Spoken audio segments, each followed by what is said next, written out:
지금 여러분이 드리고 있는 그 기도가 사실은 하나님께 단 한마디도 전달되지 않고 있다면 여러분은 어떻게 하시겠습니까? 매일 새벽을 깨우고 부르짖으며 나아가지만 정작 하늘 보좌에서는 아무런 미동조차 없는 영적 고립 상태. 안타깝게도 오늘날 수많은 성도들이 이 무서운 영적 위기를 평안이라는 가면으로 덮어두고 있습니다. 형식적인 종교 생활에 안주하며 내가 기도하고 있으니 언젠가는 응답하시겠지라는 막연한 착각 속에 머물러 있는 것이죠. 하지만 분명히 말씀드립니다. 기도는 폭권 추첨이 아니며 하나님은 의미 없는 중언부언에 응답하시는 분이 아닙니다. 오늘 저는 여러분의 기도가 왜 그토록 무기력했는지, 그리고 어떤 단어 하나가 하늘의 법정을 흔들고 즉각적인 응답의 통로를 여는지 그 영적 미스터리를 파헤치려 합니다. 이 영상은 단순히 기도의 기술을 가르치는 강좌가 아닙니다. 여러분의 무너진 영성을 재건하고 마침내 하나님과 대면하는 영적 성장의 해답을 찾는 시간이 될 것입니다. 영상 끝까지 긴장을 놓지 마십시오. 오늘 여러분의 영적 세계를 뒤흔들 그 진실이 공개됩니다. 이 귀한 사역에 동참하고 싶은 분들은 지금 구독과 좋아요로 마음을 확증해 주시고 댓글을 통해 여러분의 간절한 소망을 하나님 앞에 먼저 고백하며 시작해보죠. 우리는 흔히 기도를 내가 원하는 것을 하나님께 관철시키는 수단으로 생각하곤 합니다. 그래서 더 간절히, 더 길게, 더 큰 소리로 부르짖으면 하나님이 감동하셔서 응답을 주실 거라 믿죠. 하지만 여러분, 냉정하게 우리의 일상을 돌아봅시다. 직장에서 갑작스러운 해고 통보를 받았을 때, 혹은 사랑하는 가족이 몹시 아파 병원 침대에 누워있을 때 여러분은 어떤 기도를 먼저 하셨습니까? 하나님, 제발 이것 좀 해결해 주세요. 왜 나에게 이런 시련을 주십니까? 라며 원망 섞인 호소를 쏟아내지는 않으셨나요? 이런 기도가 잘못되었다는 뜻은 아닙니다. 하지만 이런 기도는 하나님과의 인격적인 대화라기보다 보이지 않는 벽을 향해 던지는 절규에 가깝습니다. 실제 많은 성도들이 골방에 들어가 1시간 동안 울며 불며 기도하고 나오지만 문을 열고 나오는 순간 다시 불안과 염려라는 무거운 짐을 짊어지고 나옵니다. 왜 그럴까요? 기도를 했음에도 불구하고 내면의 갈등은 전혀 해소되지 않은 채 여전히 내가 내 인생의 주인 노릇을 하고 있기 때문입니다. 여러분은 기도가 노동이라고 느껴본 적 없으신가요? 무언가를 얻어내기 위해 하나님과 협상하는 과정처럼 느껴진다면 그것은 이미 영적 나태함에 빠진 증거입니다. 영적 나태함이란 아무것도 하지 않는 게 아닙니다.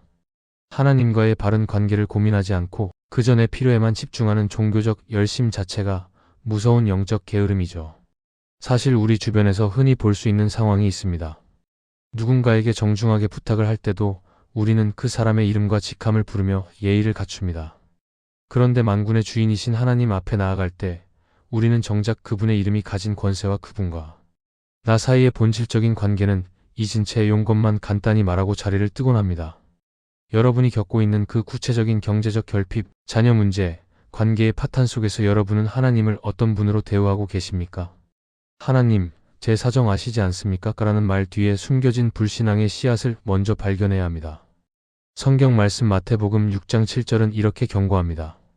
또 기도할 때 이방인과 같이 중언부언하지 말라. 그들은 말을 많이 하여야 들으실 줄 생각하느니라. 이 말씀은 오늘날 우리에게 아주 날카로운 비수가 되어 돌아옵니다. 말을 많이 하고 감정을 쏟아내는 것에 집중하는 사이 정작 응답의 문을 여는 핵심적인 열쇠는 놓치고 있었다는 것이죠.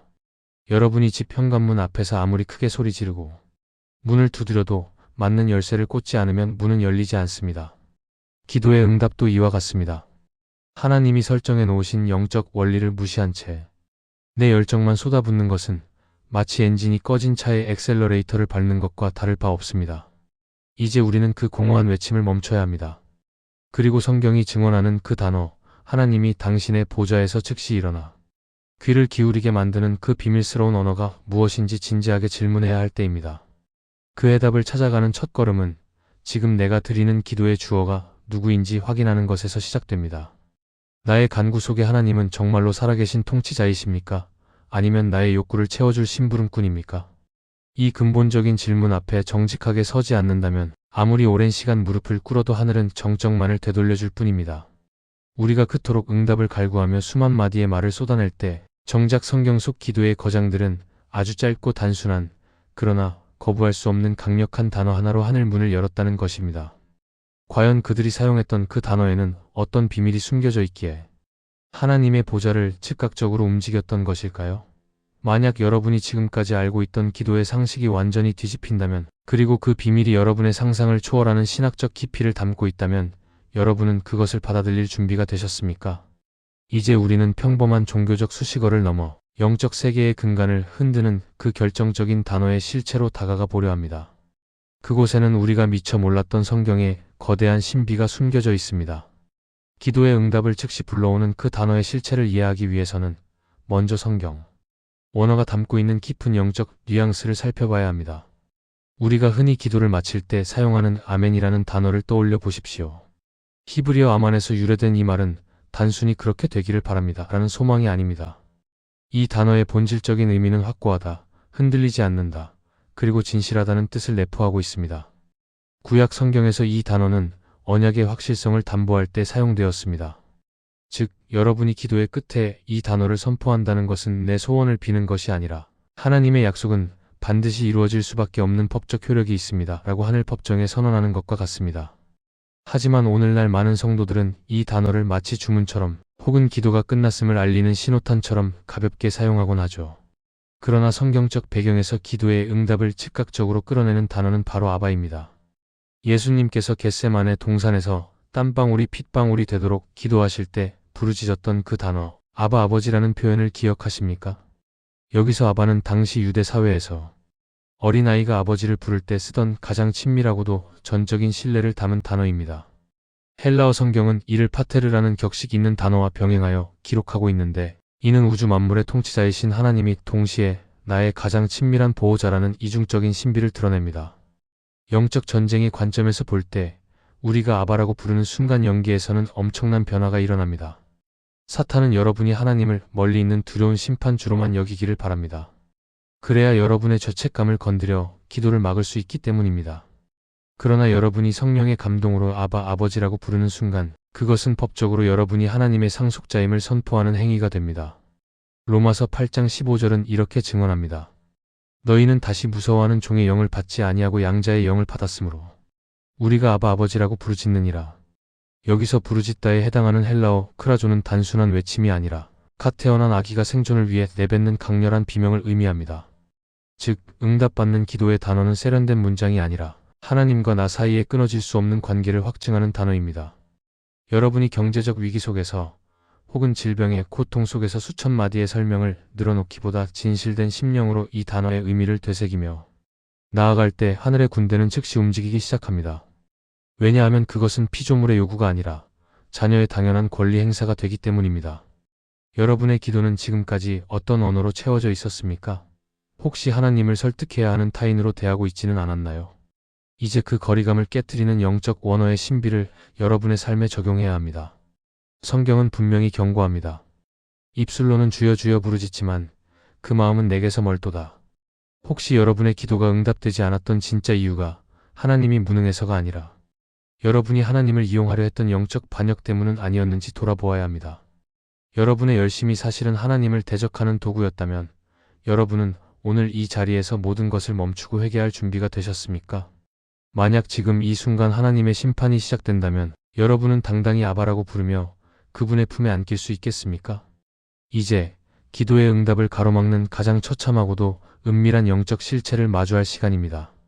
많은 성도들이 기도의 응답을 받지 못하는 결정적인 이유는 그들이 사용하는 단어 뒤에 숨은 불순물 때문입니다.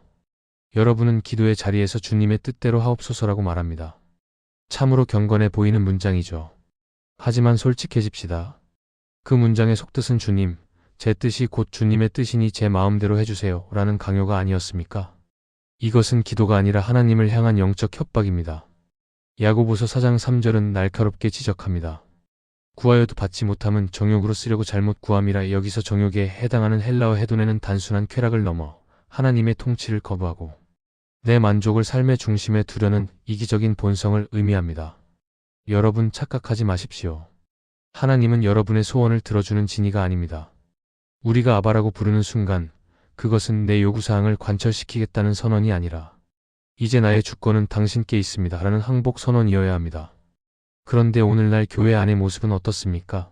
이 사업이 대박나게 해주십시오. 우리 자녀가 남들보다 앞서게 해주십시오라는 기도가 강단을 가득 채웁니다. 이것이 과연 성경이 말하는 기도의 본질일까요? 아닙니다. 이것은 바알과 아세라를 섬기던 이방인들의 기복 신앙과 다를 바 없습니다. 여러분이 진정으로 즉각적인 응답을 원한다면 가장 먼저 여러분이 쌓아 올린 가짜 신앙의 탑을 무너뜨려야 합니다. 하나님은 여러분의 돈이나 명예를 지켜주기 위해 존재하는 분이 아닙니다. 하나님은 여러분의 거룩함을 위해 때로는 여러분이 가장 소중히 여기는 것을 거두어 가기도 하시는 분입니다. 하나님, 왜 저에게 이런 시련을 주십니까? 라고 묻기 전에 하나님, 제가 무엇을 내려놓지 못하고 있습니까? 라고 물어야 합니다. 여러분이 아바라고 부를 때 그 단어는 여러분의 자아를 죽이는 날카로운 검이 되어야 합니다. 겟세마네의 예수님을 보십시오. 그분은 이 잔을 내게서 옮기시옵소서라고 하셨지만 곧이어 나의 원대로 마시옵고 아버지의 원대로 하옵소서라며 자신의 생명까지도 내려놓으셨습니다. 이것이 바로 하늘 문을 여는 진짜 기도의 태도입니다. 여러분의 기도가 막혀 있습니까? 그렇다면 지금 당장 여러분의 욕심을 하나님 앞에 내려놓으십시오. 여러분이 하나님을 통제하려 했던 교만을 회개하십시오. 하나님은 깨어진 심령, 즉 상한 심령을 결코 멸시하지 않으십니다. 여러분이 나는 아무것도 아닙니다. 오직 주님만이 나의 전부이십니다. 라고 진실하게 고백하는 그 순간 비로소 하늘의 신령한 복이 여러분의 삶에 쏟아지기 시작할 것입니다. 기도는 하나님을 바꾸는 것이 아니라 하나님 앞에 선 나를 바꾸는 과정임을 결코 잊지 마십시오. 이제 우리는 기도의 응답을 넘어 그 단어가 열어젖히는 영적 세계의 장엄한 실체를 마주해야 합니다. 여러분이 영의 눈을 들어 바라보아야 할 진실이 있습니다. 우리가 지성소의 휘장을 지나 아바라고 부르짖는 그 찰나, 영계에서는 상상을 초월하는 빛의 대양연이 펼쳐집니다. 요한계시록 8장은 성도의 기도가 금양로에 담겨 하나님의 보좌 앞으로 올라가는 장면을 묘사합니다. 천사들이 그 향연을 받들어 올릴 때 하늘에는 정적이 흐르고 하나님의 임재가 온 우주를 덮습니다. 여러분이 골방에서 읊조리는 그 작은 신음소리가 사실은 천상의 군대를 움직이는 강력한 명령서가 된다는 사실을 믿으십니까? 영적 세계에서 기도의 응답은 단순히 상황의 변화를 의미하지 않습니다. 그것은 천상의 통치 원리가 이 땅에 깨어진 현실 속으로 침투하는 사건입니다. 여러분이 아바라고 선포할 때 여러분 주위를 둘러싼 어둠의 진영은 비명을 지르며 흩어집니다. 왜냐하면 그 단어는 곧 창조주의 권위가 여러분의 삶에 임했음을 알리는 영적 신호탄이기 때문입니다. 성경이 묘사하는 하늘의 풍경을 상상해 보십시오. 수정같이 맑은 생명수에 강이 흐르고 수많은 영물들이 거룩하다, 거룩하다 외치는 그 영광의 보좌. 그 보좌의 주인공이신 분이 여러분의 기도를 듣기 위해 모든 찬양을 멈추고 귀를 기울이십니다. 이것은 신비 중의 신비이며 그리스도인만이 누릴 수 있는 최고의 특권입니다. 우리는 흔히 응답이 더디다고 불평합니다. 하지만 영의 세계에서 하나님의 응답은 이미 예스로 확정되어 있습니다. 다만 그 영광의 실체가 이 물질 세계의 시간 속에 나타나기까지 우리는 영적 전쟁의 과정을 거치고 있는 것입니다. 다니엘이 기도했을 때 첫날에 이미 응답이 떨어졌으나 공중 권세 잡은 자들과의 치열한 전투 끝에 그 소식이 도달했던 것처럼 말입니다. 여러분의 기도가 허공을 치는 것 같을 때 기억하십시오. 지금 천상의 군대와 미카엘 천사장이 여러분의 응답을 가로막는 어둠의 장벽을 부수고 있다는 사실을 말입니다. 이 장엄한 영적 실체를 깨달은 자는 더 이상 초조해하지 않습니다.